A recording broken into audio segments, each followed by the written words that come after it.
ओम ध्यानम नमः। नमस्कार दोस्तों, कैसे हैं आप सब लोग। परम पिता परमात्मा हमेशा आपको खुश रखे, खुश रखे। दोस्तों, आज का हमारा विषय जो है वो है अष्टसिद्धि और नवनिधि को लेके। आज हम वीडियो में जिक्र करेंगे अष्ट सिद्धियों का। अक्सर आपने सुना होगा कि 8 सिद्धियां जो है हमारे वेद शास्त्र और ग्रंथों के हिसाब से मानी गई हैं। खासकर रामायण में इसका बहुत ही विशेष प्रकार से जिक्र है। अगर आप, मुझे तो लगता है कि ऐसा कोई घर नहीं है जिन्होंने रामायण ना देखी हो और हनुमान जी के बारे में ना जाना हो। तो इसलिए आज हम जिक्र करेंगे भगवान श्री राम के सबसे चहेते सेवक बजरंगबली के बारे में। हनुमान चालीसा में जिक्र आता है कि अष्टसिद्धि नवनिधि के दाता असबर दीन जानकी माता, यानी भगवान श्री राम की धर्मपत्नी सीता यानी जानकी माता ने ये वरदान दिया था बजरंगबली को कि वो अष्टसिद्धि और नवनिधि की सिद्धियां उनको प्राप्त होंगी अगर कोई भगत दिल से उनका उपासक बनकर उनकी आराधना करके ये सिद्धियां प्राप्त करना चाहे तो वो उन्हें भी इन सिद्धियों ये सिद्धियां उनको भी दे सकते हैं। तो दोस्तों, आज हम इसी विषय में जानेंगे और सबसे पहले आप सब ने जयकारा लाना है, बोल बजरंगबली की जय। दोस्तों, बजरंगबली ही रामायण के एक ऐसे पात्र हैं जो शुरू से लेकर आखिर तक जिनका एक अहम रोल जो है उनका रहा है।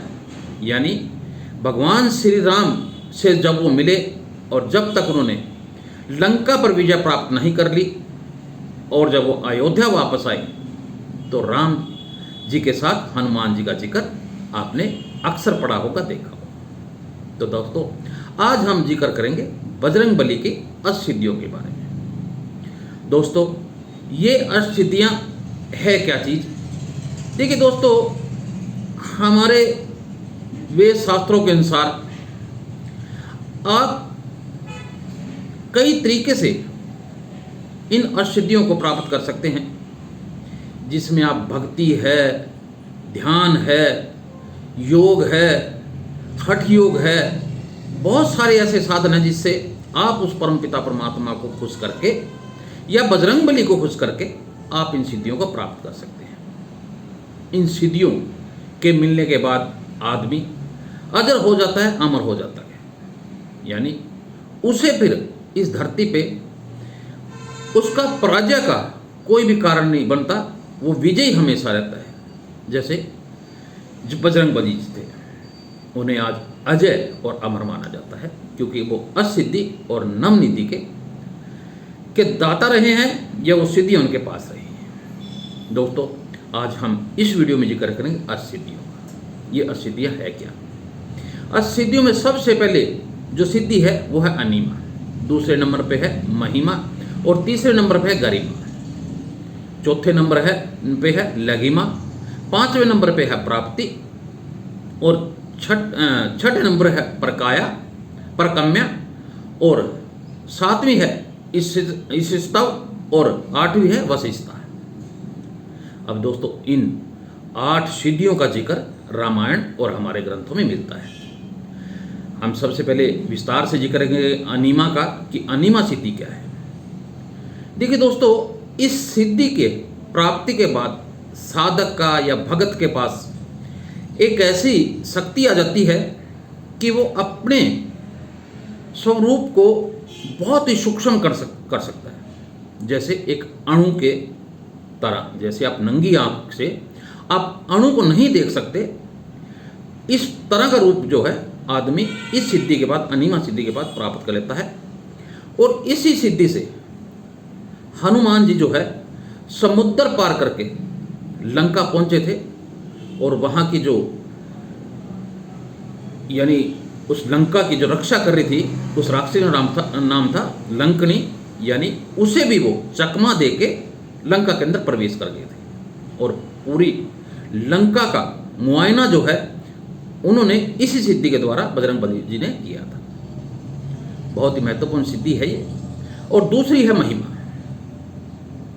महिमा सिद्धि जो है अनिमा सिद्धि से बिल्कुल उल्ट है। उसमें सूक्ष्म रूप आदमी साधक अपना बना सकता है, लेकिन इस महिमा सिद्धि अगर आपके पास है तो आप इसमें अपना रूप जो है वो बहुत विशालकाय बना सकते हैं। और हनुमान जी ने, बजरंगबली जी ने इस रूप को जब वो समुद्र पार करके जा रहे थे तो रास्ते में सुरसा नाम के एक राक्षस ने उनका रास्ता रोका था, तो तब उन्होंने अपना रूप जो है कई आयोजन बढ़ा लिया था, जिससे उस राक्षसनी की पराजय हुई थी और समुद्र का रास्ता वो पार करके हनुमान जी जो है लंका पहुंचे थे।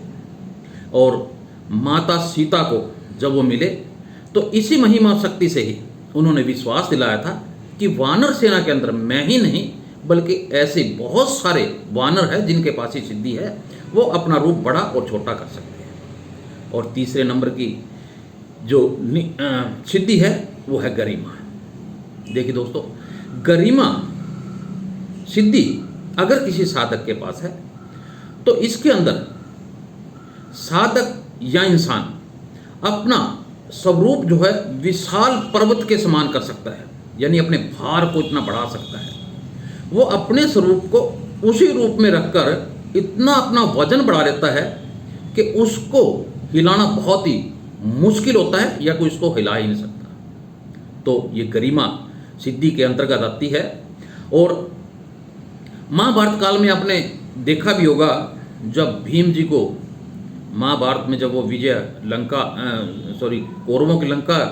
कौरवों की सेना को हरा के उनको घमंड हो गया था, तो उसके घमंड को तोड़ने के लिए हनुमान जी ने एक वृद्ध वानर का रूप धारण किया था और इसी गरिमा शक्ति से ही अपनी पूंछ का ही इतना वजन बढ़ा लिया था कि भीम के द्वारा उसे उठाना तो बहुत दूर की बात है, उसे हिला भी नहीं सके थे। तो हनुमान जी ने भीम का घमंड तोड़ने के लिए इसी गरिमा शक्ति का प्रयोग किया था। तो गरिमा शक्ति का उन्होंने रामायण के अंदर भी कई बार राक्षसों के विरुद्ध जो है इस शक्ति का प्रयोग किया और राक्षसों को पराजित किया। उसके बाद है लघिमा। लघिमा जो है ये अनिमा और ये मान के चलिए ये हल्का अनिमा और लघिमा जो है ये एक दोनों का मिश्रण है। इसमें इंसान या साधक इस सिद्धि के बाद अपने शरीर को इतना हल्का कर लेता है कि वो हवा की माफिक कहीं भी आ जा सकता है। उसे स्वयं के भार को एक सिद्धि प्राप्त हो जाती है उसको हल्का करने की। वो हनुमान जी जो है, बजरंगबली जो है, जब अशोक वाटिका में पहुंचे तो इसी शक्ति के द्वारा जो है वो जहाँ सीता माता बैठी हुई थी उसी पेड़ के पर जाके बहुत ही सूक्ष्म रूप बना के अपना वहाँ बैठ गए थे और माता सीता ने उसी रूप में उनके दर्शन किए थे और उन्होंने फिर राम के बारे में सारी विस्तार से जो जानकारी जो है बजरंगबली ने, हनुमान जी ने माता सीता को दी थी। यानी लघिमा सिद्धि के द्वारा ही वहाँ पहुँचे और एक पेड़ के ऊपर वो बैठे। इसके बाद है प्राप्ति। ये 5वें नंबर की सिद्धि है। इसमें इंसान जो है या साधक जो है के पास ऐसी सिद्धि आ जाती है कि वो दूसरे की मन की बात को समझने में को उसको ज़्यादा देर नहीं लगती। वो बहुत जल्दी किसी भी इंसान के मन की बात को जान लेता है और यहाँ तक कि पशु पक्षियों की आवाज़ को भी वो पशु पक्षी क्या कह रहे हैं यानी उसे जानने में भी ये जो प्राप्ति सिद्धि है ये कार्य करती है। यानी उनको आवाज़ को वो बड़े आराम से सुन सकते हैं और पहचान सकते हैं। यहाँ तक कि यानी इतना सूक्ष्म सुन सकते हैं कि हजारों कोसों दूर की वाणी भी इस सिद्धि के प्राप्ति के बाद इंसान को, साधक को सुनने लग जाती है। जब बजरंगबली जी अशोक वाटिका के बारे में जानने के लिए इधर उधर प्रयास कर रहे थे, तो उन्होंने बहुत सारे पशु पक्षियों से भी बात करके अशोक वाटिका की जानकारी उस समय ली थी और वो अशोक वाटिका तक पहुंच पाए थे। तो बहुत ही महत्वपूर्ण सिद्धि है ये। इसके बाद है छठी प्रकाया। जैसे इसके नाम से लगती है कि प्रकाया जो है, सिद्धि जो है, इससे इंसान जो है किसी के भी शरीर के अंदर प्रवेश कर सकता है, यहाँ तक कि मृतक शरीर के अंदर भी प्रवेश करके उसे जीवित कर सकता है। यानी प्रकाया सिद्धि जो है प्राप्त होने के बाद इंसान जो है, ये समझिए कि पृथ्वी, पाताल लोक, आकाश में कहीं भी आ जा सकता है। वो प्रकाया प्रवेश भी कर सकता है और तीनों लोकों में उसका आगमन हो जाता है। वो कहीं भी किसी भी समय में कुछ ही सेकंडों के हिसाब से आ जा सकता है। पाताल लोक में हनुमान जी गए तो इसी सिद्धि के द्वारा वो वहाँ पहुँचे थे। और इसके अलावा आकाश में उड़ने की जो शक्ति जो है वो भी इस सिद्धि के द्वारा आ जाती है। पानी के अंदर भी इंसान जब जितना समय चाहे रह सकता है, अगर इंसान के पास ये सिद्धि जो है हो, प्रकाया सिद्धि, तो इससे तो इंसान जो है पानी के अंदर, गहराइयों के अंदर भी कई दिन तक बिना कुछ खाए पिए रह सकता है। यानी उसे ना भूख लगेगी ना प्यास लगेगी और पानी के अंदर वो रह सकता है। और इसी सिद्धि के द्वारा आकाश मार्ग से जब लक्ष्मण मूर्छित हुए और हनुमान जी अपनी जड़ी बूटी वहाँ हिमालय की तरफ लेने गए, तो इसी शक्ति के द्वारा वो उड़ के वहाँ पे पहुँचे थे। इसके अलावा सातवीं सिद्धि है, वो है इसी स्तव। इस शक्ति के बाद इंसान के अंदर या साधक के अंदर देवीय शक्तियाँ का प्रवेश हो जाता है। यानी दिव्य जो शक्तियाँ हैं वो इंसान को प्राप्त हो जाती हैं और एक इंसान दिव्य तुल्य ही हो जाता है, यानी देवताओं जैसा उसका आचरण हो जाता है इस सिद्धि के प्राप्ति के बाद, इस सिद्धि के प्राप्ति के बाद।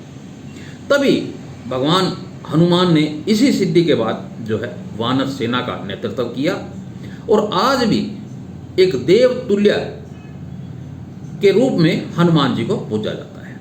तो इसी शक्ति की प्राप्ति के बाद आम इंसान जो है, यानी एक देवीय शक्ति उसके अंदर आके एक देवतुल्य इंसान हो जाता है। और आठवीं जो लास्ट सिद्धि है वो है वशिष्ठता। देखिए दोस्तों, इस सिद्धि के बाद इंसान का मन के ऊपर जबरदस्त एक कंट्रोल हो जाता है, यानी मन के ऊपर वो काबू पा लेता है। ब्रह्मचर्य का पालन भी इसी सिद्धि से हो सकता है। हनुमान जी के ब्रह्मचर्य के बारे में आप अच्छी तरह जानते हैं। इस सिद्धि के प्राप्ति के बाद ही उन्हें ब्रह्मचर्य के पालन की शक्ति प्राप्त हुई और वो जितेंद्रिय बने और सभी इंद्रियों के ऊपर उनका एक राज चलने लगा। और सारी इंद्रियां जो है एक इंसान के अंदर भी, यानी इस सिद्धि के बाद जो है वो जितेंद्रिय इंसान हो जाता है, उसका अपनी इंद्रियों के ऊपर पूर्ण रूप से कंट्रोल हो जाता है। और दोस्तों, इसके अलावा प्राणी किसी को भी अपने वश में कर सकता है, यानी उसमें ऐसी दिव्य शक्ति आ जाती है कि किसी भी इंसान को, वो चाहे भले ही कितने शक्तिशाली हो, कुछ ही क्षण में इस सिद्धि के द्वारा, इस शक्ति के द्वारा जो है इंसान दूसरे व्यक्ति को अपने वश में कर सकता है। इसीलिए बजरंग बली को अतुलित बलधामा भी कहा गया है, क्योंकि उसमें अतुल्य बल था, उसके धाम थे तुल्य बल के। तो दोस्तों, इन सिद्धियों को आप भी प्राप्त कर सकते हैं हनुमान जी के साथ जोड़ के। इसलिए सिद्धियां बताई गई हैं क्योंकि अगर आप निरंतर रूप से हनुमान चालीसा का स्मरण करते हैं, हनुमान चालीसा को पढ़ते हैं, बजरंग बली में अपना विश्वास रखते हैं, तो ये सिद्धियां आपको प्राप्त हो सकती हैं और आप भी एक इंसान से हट के बहुत ही शक्तिशाली इंसान बन सकते हैं। लेकिन ये सारी सिद्धियां जो हैं ये उसी इंसान को मिलती हैं जिसके अंदर जो है स्वास्तिक भाव बहुत ज़्यादा होता है, तामसिक भाव से दूर रहता है। दोस्तों, इंसान के पास ये सिद्धियां तभी आती हैं जब इंसान का मन बिल्कुल सरल स्वभाव का हो, यानी ये शक्तियां जो किसी के दुरुपयोग के लिए नहीं हो सकती, ये शक्तियां जो हैं किसी के भलाई में ही काम आ सकती हैं। जैसे बजरंगबली के पास ये जो सारी शक्तियां थी, उन्होंने भगवान श्री राम की रक्षा के लिए इन सारी शक्तियों का प्रयोग किया। तो दोस्तों, ये शक्तियां आप प्राप्त कर सकते हैं अपने ध्यान योग से, भक्ति योग से, भगवान श्री हनुमान जी की आराधना करके आप इन शक्तियों को प्राप्त कर सकते हैं। तो दोस्तों, ये मेरा वीडियो आज सिद्धि को लेके था। अगला मैं वीडियो नवनीतु को लेके बनाऊंगा। वो भी हम लोग जो है बजरंगबली से ही उसके अनुसरण के सानिध्य में जाके ही उसका हम लोग नवनिधियों का जिक्र करेंगे। मुझे लगता है ये वीडियो आपको अच्छा लगा होगा। अगर ये वीडियो अच्छा लगे तो आप इसे लाइक और शेयर जरूर कीजिएगा।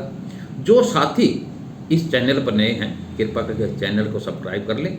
वीडियो को खुद भी देखिएगा और दोस्तों को भी दिखाइएगा।